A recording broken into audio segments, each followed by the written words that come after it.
le christianisme trouve son origine au Proche-Orient, d'après les enseignements d'un juif de Galilée, Jésus de Nazareth. Ce sont ses disciples qui donneront naissance à la religion monothéiste la plus pratiquée au monde. D'où vient le christianisme et comment s'est-il diffusé en Europe ?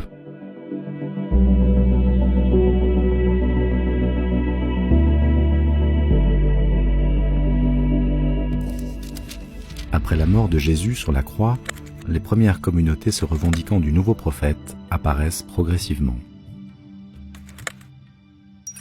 Les premiers chrétiens sont présents au sein de la diaspora juive des grandes villes de l'Orient méditerranéen.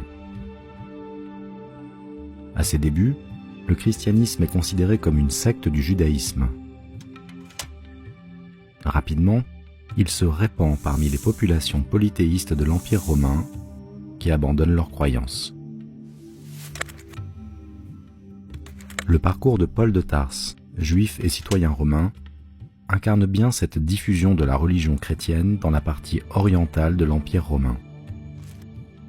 Surnommé l'apôtre des gentils, il contribue à diffuser la religion naissante auprès des populations non juives. Au cours de ses 3 voyages à partir d'Antioche, en Grèce et en Anatolie, il renforce les premières communautés chrétiennes autour d'une doctrine encore floue.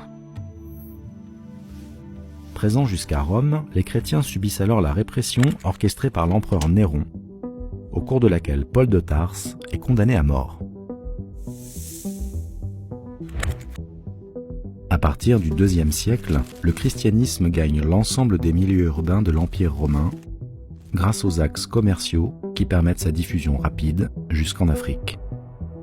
Entre 330 et 360, Aksum, aux origines de l'Éthiopie actuelle, adopte ainsi le christianisme comme religion d'État suite à la conversion du roi Ezana.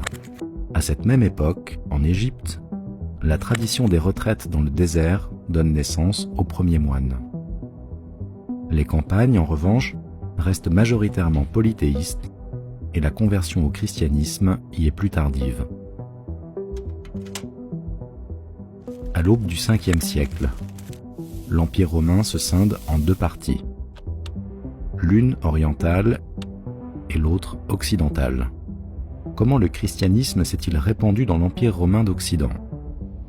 Revenons en arrière, sur le parcours d'Augustin d'Hippone.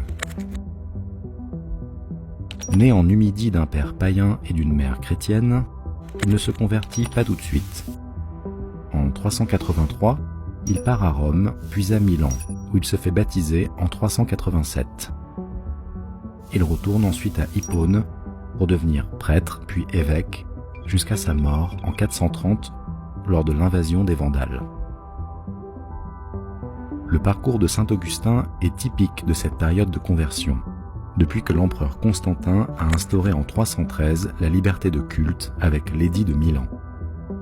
La christianisation des élites progresse et, en 380, le christianisme devient la religion officielle de l'Empire. La dislocation progressive de l'Empire romain d'Occident au cours du 5e siècle fait naître les royaumes barbares. Certains voient alors dans la conversion au christianisme un atout politique. Ainsi, le baptême de Clovis, roi des Francs, lui permet d'obtenir le soutien du clergé et de la population gallo-romaine. Le christianisme s'implante durablement grâce à cette première alliance.